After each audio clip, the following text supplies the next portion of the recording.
Um, I was waiting a few moments so we could be nice and on schedule. Thank you all for being here and this evening.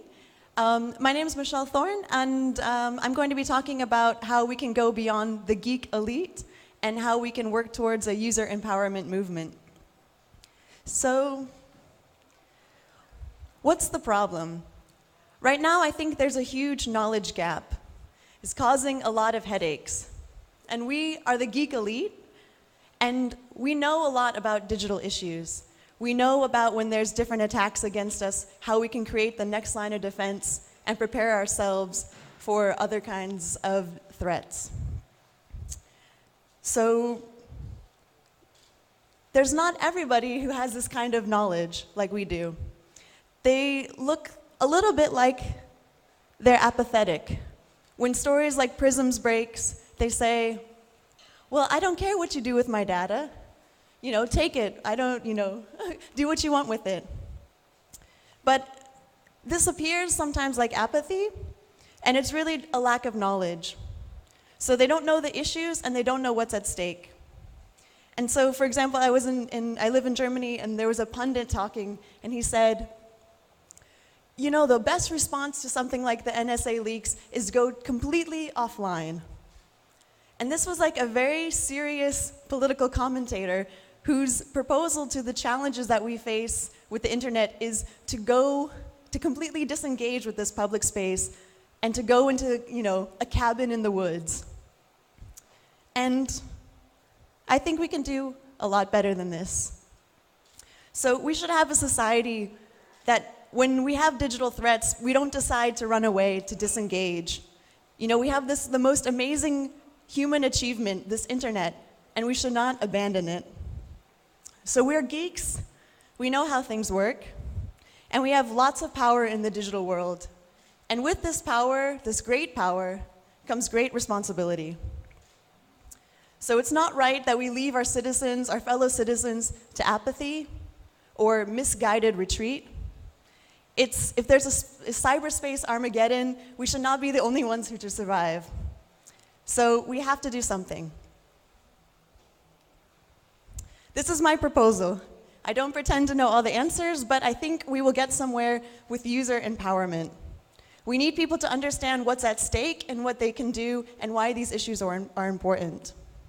So we can code and we can campaign all we want, but until we achieve user empowerment, we're going to be still on the losing side. So people should understand intuitively why these digital issues matter, and not just be consumers on the web and on the internet, but fully conscious participants. And so this is about genuine autonomy and informed control. And so I think there's actually a very concrete way to get to user empowerment, and that's through web literacy. People should see the value of the web in the same way that they see the value of reading and writing. You don't learn how to read and write because you want to become a professional author, although some people go off to do that. And in the same way, you should learn a little bit about the web, become web literate, not because you want to become a professional programmer, but because you want to be part of society. So there's a basic literacy that we can encourage everybody to have, whether they're an architect, a ballerina, a local politician, just a general fundamental understanding, a literacy of the web and the issues that are at stake. So when you are literate in something, you know more than just the mechanics of how it works, you know more than just about putting a pen on paper and writing, but you also understand the softer skills and the social implications of these issues. And that's what's important about the idea of literacy. And so I think we can get towards user engagement or user empowerment through this literacy, and have people understanding how they're making a difference and how they can express themselves online and be a participant in society. So, how do we get to literacy, web literacy? We have to teach the web. And I don't know if you guys are like me, but the word teach is like the most uninteresting word of all time. But I think it's really important. And if we want to start talking about getting users empowered, we'll have to teach the web. And more importantly, we'll also have to teach other people how to teach the web. And this is how we're going to get to scale. So I wanted to present 3 tactics to help us get there. So one tactic, even if we think teaching is unsexy, we should learn from teachers. Just like we expect teachers to know a lot more about technology and use it in their classrooms, we too can learn from educators about how to bring in that sense of learning into our technology and into our tools. And, you know, geeks are really good at understanding complex systems. You know, we can understand millions of users and millions of data points based on simple rules and simple protocols. But we have a tendency to not be very good at explaining these sorts of things. And teachers are actually quite good at this. They're able to take complex ideas like math or art or history and explain it to their students in a way that they understand it, and in a way that the students are able to integrate that knowledge into their own sense of self and even improve on that knowledge. So we can learn something from educators. As geeks, we can learn something from these educators. My other tactic, we should start at home. We don't have to start with big, international campaigns. We can start with the people we know that are near us. We can teach our friends and family that are right there in our own homes and our own spaces. So for example, you're here on summer holiday or something, you can go hang out with your family, take them to the side, open your laptop, and use something that they're interested to teach them something about the web. Follow their interest and adapt your conversation to meet their interests. And in this way, we start with the people closest to us. We also start to improve ourselves as teachers and as advocates of the web. If you're one of those people who also have their family members always calling you and asking you to fix technical things, you've also taught them how to do it themselves, and you've also empowered them as citizens. So we should start at home and also think on a global scale about how to teach the web.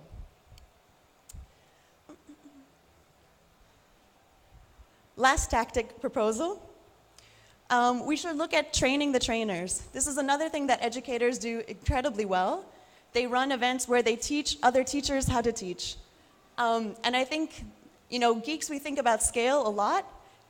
Doing a train the trainer is how we're going to get to scale. We're going to have to train and help other people be the multipliers. And we should look at the methods that educators use and maybe other systems use and adapt them to be about teaching the web and spreading these ideas of web literacy. So those are my 3 tactics. I think we can get towards user empowerment through web literacy. And we can foster a world where everybody has a basic understanding of how the internet works. And the geek elite here, us all at these kinds of events, have a very important role to play here. And we shouldn't just survive these attacks against the internet and just go, all cipher and hide out in our corners. We should be talking about how we bring more people in. And we should also be humble and know that there's a lot of people out there who have tried different techniques and that we can work together and learn from them to help empower users all over the place. So thank you for listening, and let's do it.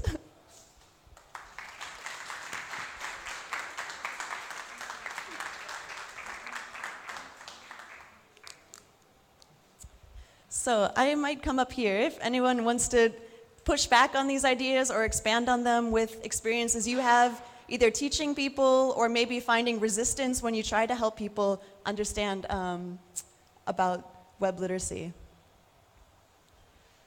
Or if there's any other initial reactions, I'm happy to give you the mic too.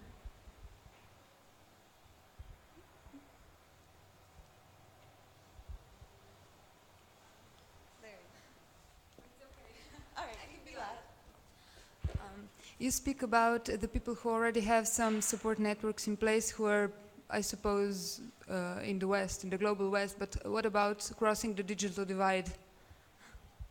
Yeah, I think it's an excellent point. So I don't think that, that these skills are necessarily bound to the technology we have at hand. I think that these tactics actually apply even when you have very limited technical possibility, like equipment and digital possibilities.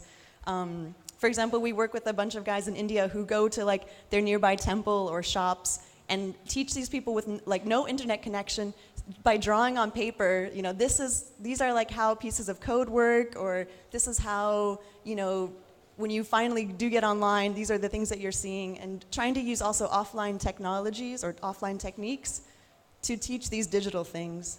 But I do think it's an ongoing challenge, the digital divide.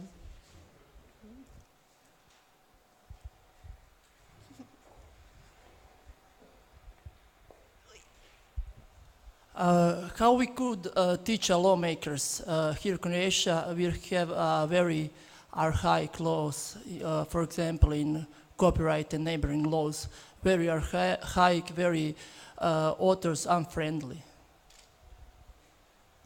Lawmakers, they're almost as bad as politicians. But they are politicians in their own right. Well, one technique that we've tried is by offering them trainings.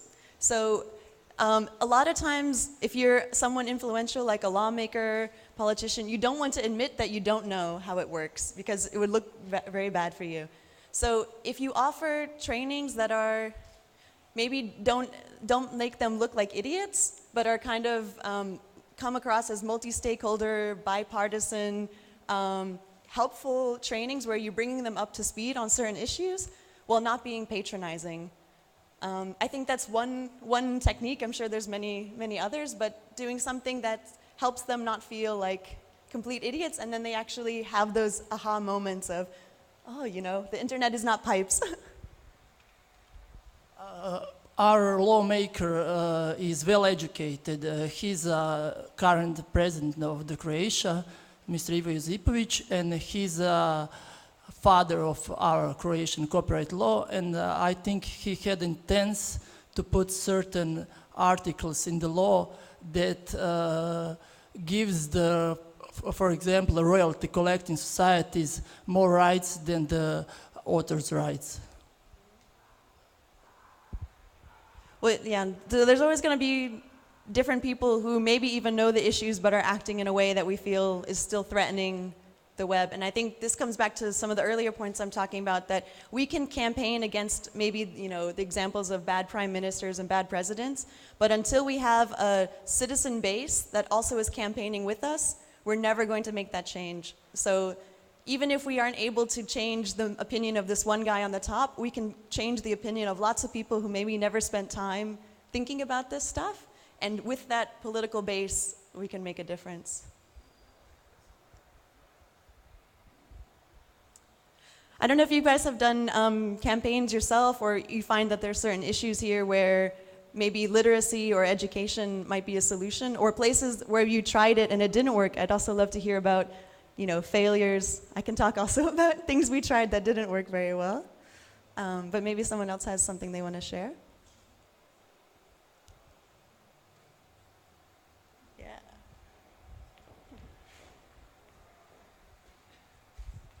Hi. So maybe first, when you talk about we, can you tell a little bit about the organization? So, and how do you promote web literacy, except of those 3 steps? Yeah, it will be nice. Thanks. Sure. So, sorry, I jumped over that part in the beginning. So I work with the Mozilla Foundation. We're a nonprofit. We care about promoting the open web and openness on the web. And one of the things that I'm trying to do, both in my work and as a volunteer, is to do like online courses as well. So right now we're living in the era of the massive open online course, the MOOC. So we've tried our own versions of the MOOC. We had about 6,000 people come, and we were doing a train the trainer. So we were training 6,000 people to be teachers of the web. And I have to, so I was proud because we only had a 10% retention rate, which is better than most MOOCs. Most MOOCs have 7 to 8%. It's very difficult to sustain online learning, I think. So we had a small percentage of people who then stayed on and then are doing events and activities in their own region based on some of these practices. I mean, that's one idea. So there's lots of trainings. And also, I think building hackable curriculum. So curriculum that is focusing on these different literacies, but you can take it and adapt it to your different needs. So if you're running a hackerspace and you want to teach about encryption, you can take some pieces and teach that. Or you're, you know, you're in a newsroom and you want to teach your fellow journalists how they can, make a hyperlink. There's different curriculum you can take and remix together to help you do that stuff. One more question. So if we are not in the area of computer science, for example, I am not programming or stuff like that, but I'm by myself being teacher. So how can we get involved in these things? Awesome. You do not have to know anything about technology to start. Actually, that's one of the funny things is don't have to know about technology in order to start teaching technology. As a teacher, you might know sometimes that you're more a facilitator than a receptacle of all knowledge. So I think a lot of times teaching is more about this attitude and facilitating people to find that knowledge, even if you don't have the answer yourself. So I think it can start anywhere, even with a very low level of technical skills. But if you're interested in these ideas of teaching the web, we do have an online community called Teach the Web, where people share what they tried and what didn't work, and do different campaigns around that. But I would also just encourage you to try something, if you with your students or with your family, just to see how it goes and just iterate. They like this, they didn't like that. Maybe now I'll add a little bit of that. Yeah. Cool. It's warm. Anyone else want to add anything? Are there any good resources for teachers to exchange their experiences? What's good online resources? Yeah, so what are good online resources for teachers? So, and I think also not only teachers, but anyone who's interested in passing on these different skills. So Mozilla, we have this online community called Teach the Web. You can join that, you can participate, and it's very welcoming. You don't have to be an expert.